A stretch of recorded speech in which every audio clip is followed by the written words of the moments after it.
Steve and I met when I was just 20. He smiled a lot. He knew what to say. He made me feel seen. I didn't have much in life back then. No car, no house, just dreams. He said, "Let's build a life together." And I believed him. We got married after 6 months. It felt fast, but I didn't care. I wanted to be loved. I wanted a family. I thought love would fix everything. The early days were quiet. We moved into a small apartment. Steve worked part-time. I worked at a clothing shop. We didn't have much money, but I was happy. I cooked simple meals. I washed our clothes by hand.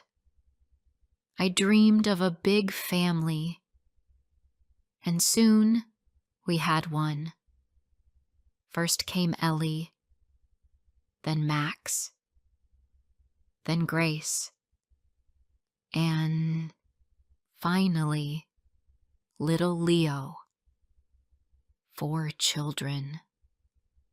4 reasons to smile.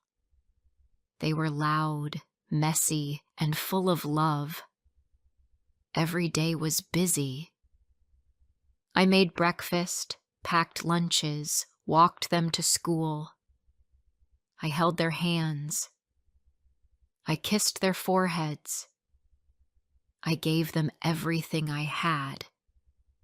But Steve gave less and less. At first, he came home late.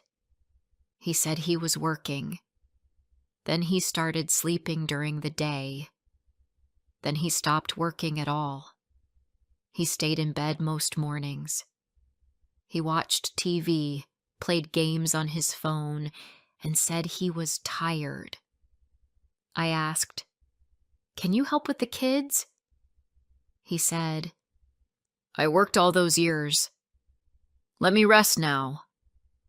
I wanted to shout, "That was years ago!" But I stayed quiet.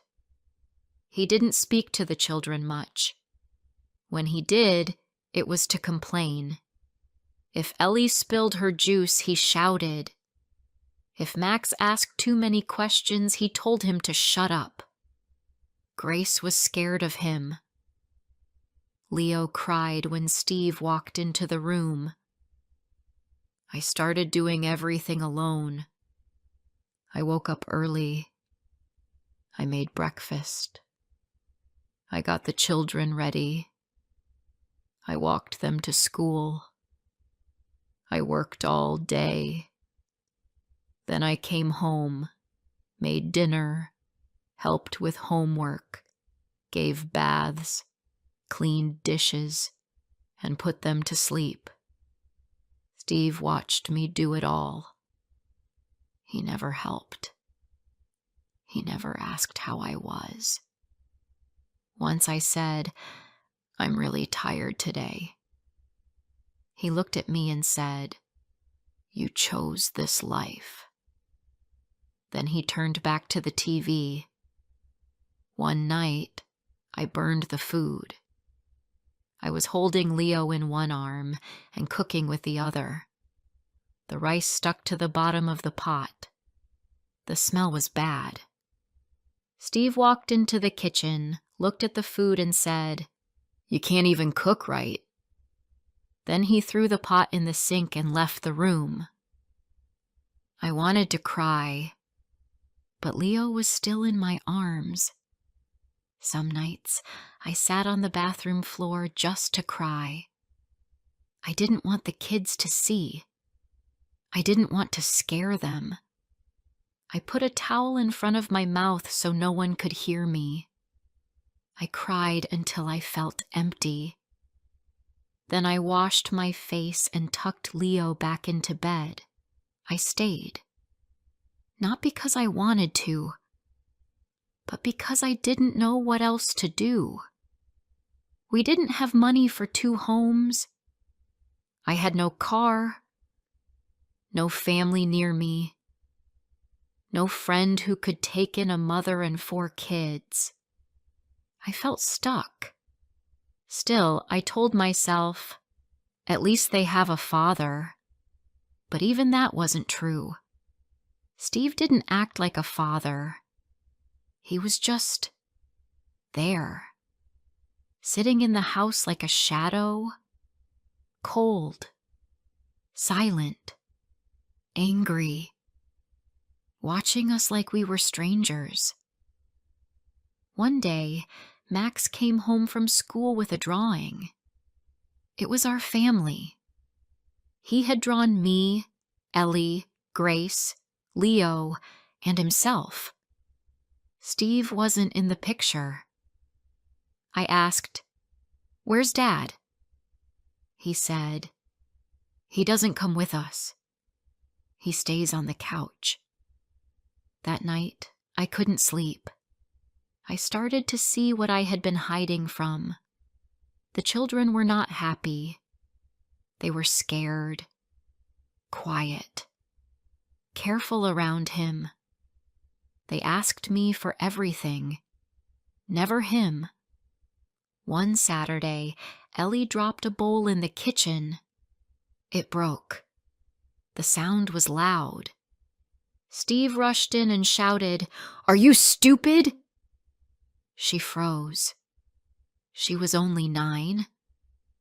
I stepped in and said, "She's a child, Steve." He turned to me, eyes full of rage. "Don't talk to me like that." I stood my ground. "Don't talk to her like that." He walked out and slammed the door. The kids didn't move. I held Ellie and whispered, "It's okay. You're safe." But I knew she wasn't. Not really. Another day, Grace needed new shoes. Hers were too small. I told Steve, "She needs new ones. Her toes are hurting." He said, "So go buy them." "Why are you telling me?" I said, "We don't have enough money this week." He looked at me and said, "Then tell her to stop growing." That night, Grace cried herself to sleep. I felt so small, so helpless. One morning, I got up and my back hurt badly. I had worked a long shift the day before. I could not even bend down to pick up Leo. Steve saw me and said, "You walk like an old woman." I said, "My back hurts." He laughed and said, "Maybe it's from all that talking you do." Later that week, Grace asked, "Mom, why don't you leave?" I froze. I looked at her. She was only 7. "What do you mean?" I asked. She looked down. "Because Dad doesn't like us." I felt like my heart broke in 2. Steve asked me why dinner was late that day. I didn't answer. I just looked at him. I saw a man who once said he loved me, but there was no love left in his eyes. Not for me, not for the kids, not for anyone. He said, "You're quiet now?" I said, "I'm thinking." He said, "Good. You talk too much anyway." Then he walked away. I wanted to pack a bag and leave. I wanted to take the kids and run. But where? How? I had 4 children. I had no savings. I was scared. Still, something changed in me that day. I no longer believed the lie that staying was good for the kids. They weren't safe. They weren't happy. and neither was I. But leaving would take time. I needed a plan, a way to save money, a place to go. Before I share the rest of my story, I need to know, where are you listening from? Knowing someone hears me, understands me, gives me strength. So for now, I stayed. But in my heart, I had already left. Each day felt the same. I woke up early. I made breakfast. I helped the kids get ready. I walked them to school. Then I took the bus to work. My feet hurt. My back hurt. But I kept going. At work, I smiled. I helped customers. I folded clothes. I cleaned the floor. No one knew how sad I felt inside. I didn't talk about my home. I didn't talk about Steve. I didn't talk about the pain. After work, I picked up the kids. We walked home. Grace told me about her class. Ellie showed me a picture she drew. Max talked about a new book. Leo just held my hand and smiled. Their little voices made me forget the hurt for a moment. When we got home, Steve was there, on the couch, watching TV. He didn't say hello. He didn't ask how the kids were. He didn't look at me. The house felt cold. I cooked dinner. I gave the kids a bath. I helped with homework. I read them a story. Steve did nothing. He just watched TV and played on his phone. Every day was the same. One evening, Max dropped his plate. The food fell on the floor. Steve shouted, "Are you blind?" Max froze. I quickly said, "It's okay. It was an accident." Steve looked at me and said, "You're too soft." "That's the problem." Then he left the room. Max looked at me. His eyes were full of fear. I cleaned the mess and held him close. I whispered, "It's not your fault." But I could see that he didn't feel safe. That night, I sat by the window. I looked outside. The street was quiet. The moon was bright. I thought about running. I thought about packing bags and walking away. But where would we go? I had no answer. The next morning, I talked to Ellie while brushing her hair.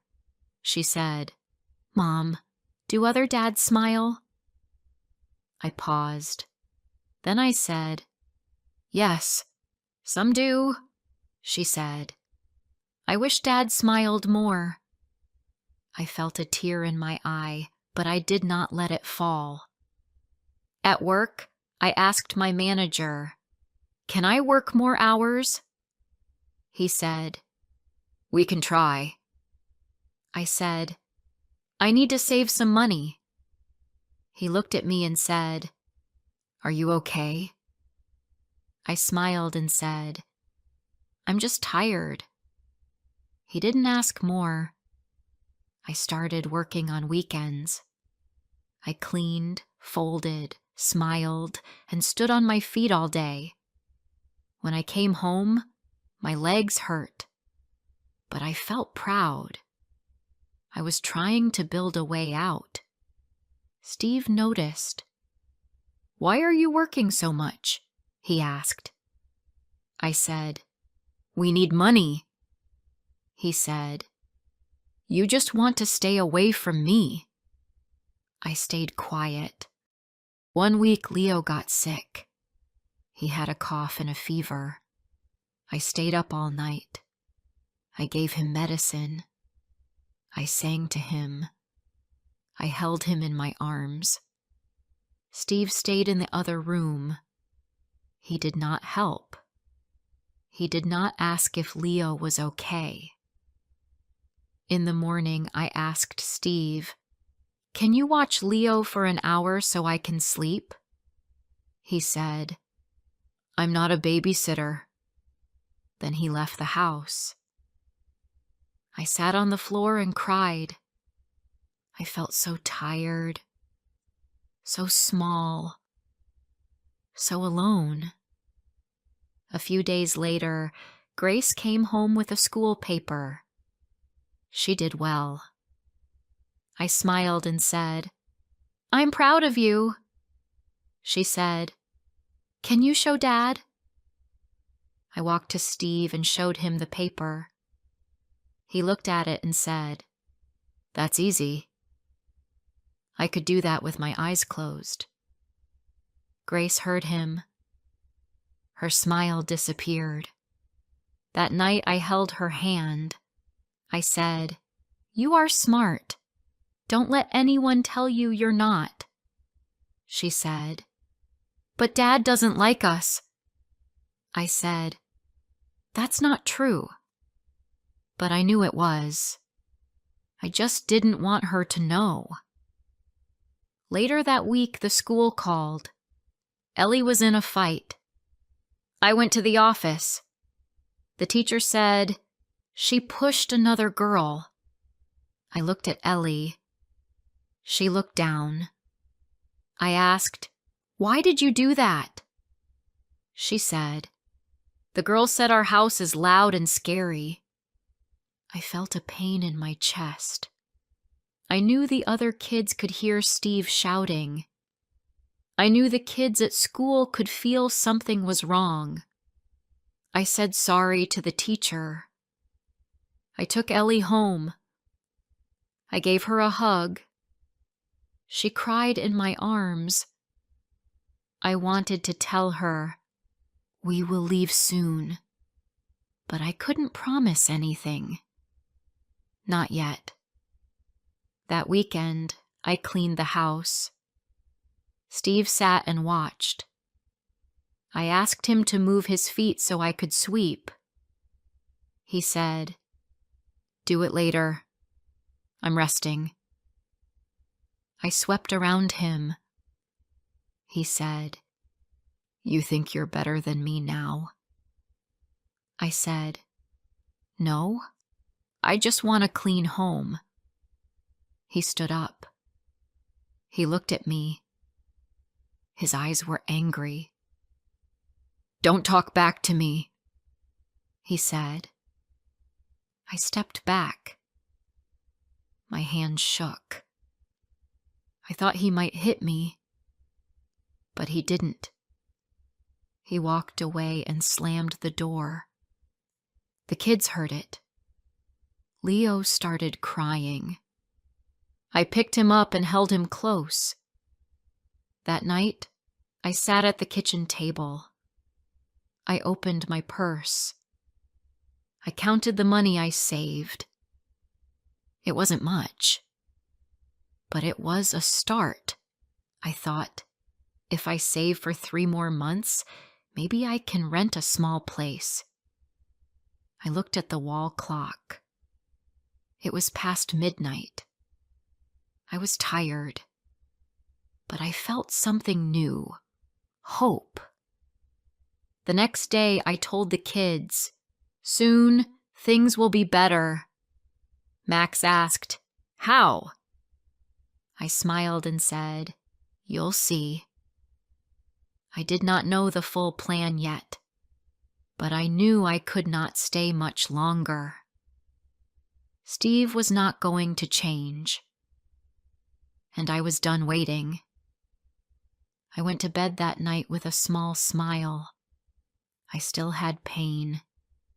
I still had fear, but I also had a plan, and that made all the difference. I kept saving money.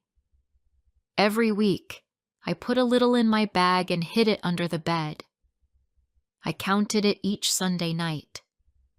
I didn't have enough yet, but I was getting close. I also looked at places to live. I walked by small houses after work. Some had signs that said, "For rent." I wrote down the numbers.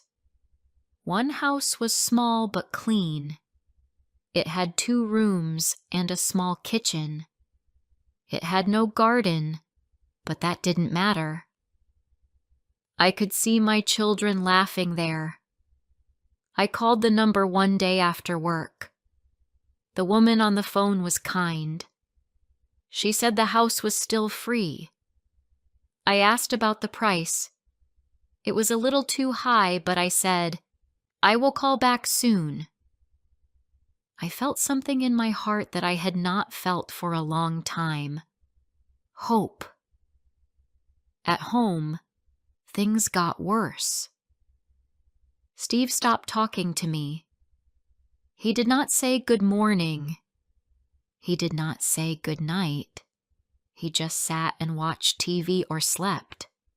When the kids spoke to him, he told them to be quiet. They stopped trying. One day, Grace came to me and said, "Can I call you Mama again?" I smiled and said, "Of course." "Why did you stop?" She said, "Dad said not to call you that. He said you're just a house cleaner."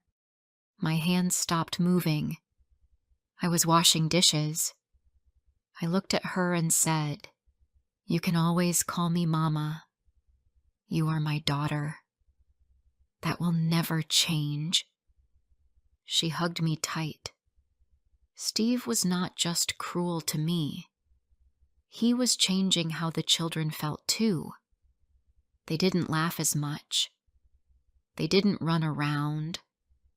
They walked slowly, talked quietly, and always looked at the door before they spoke. I knew it was time. That night, after the kids went to sleep, I took my bag of money and counted again. It was just enough. Maybe not for a full month, but enough to leave. I closed my eyes and said, "It's time." The next day, I went to see the woman with the house. I told her, "I want to take it." She looked at me kindly and said, "You can move in next week." I smiled for real that day. When I came home, I didn't tell Steve. I didn't say anything. I just made dinner, helped with homework, and kissed each child goodnight. I looked at their faces as they slept. I whispered, "Soon, we will be safe." During the week, I packed slowly. I hid the clothes in bags under the bed. I put small toys in boxes and placed them in my closet. I told the children, "Soon we will go to a new house, but you must not tell Dad yet. It is a secret." They all nodded. They understood. The night before we left, I stayed awake. I looked around the small room. I had lived there for years. I had cooked, cleaned, cried, and hoped in that space. It was not easy to leave, but I had to. The next morning, Steve was still asleep. I woke up the kids early. We dressed fast. I picked up the bags and we walked out the door. I looked back once. I didn't feel sad.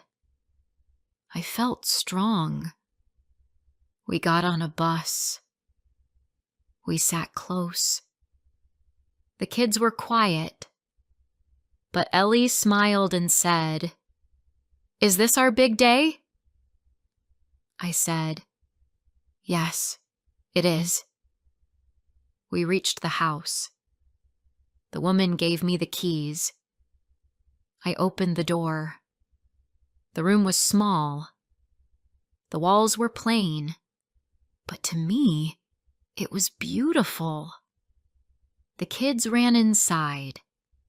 They looked at the empty space and said, "Can we sleep here tonight?" I said, "Yes, we live here now." They jumped and laughed. Max opened a window. Grace touched the walls. Leo sat on the floor and smiled.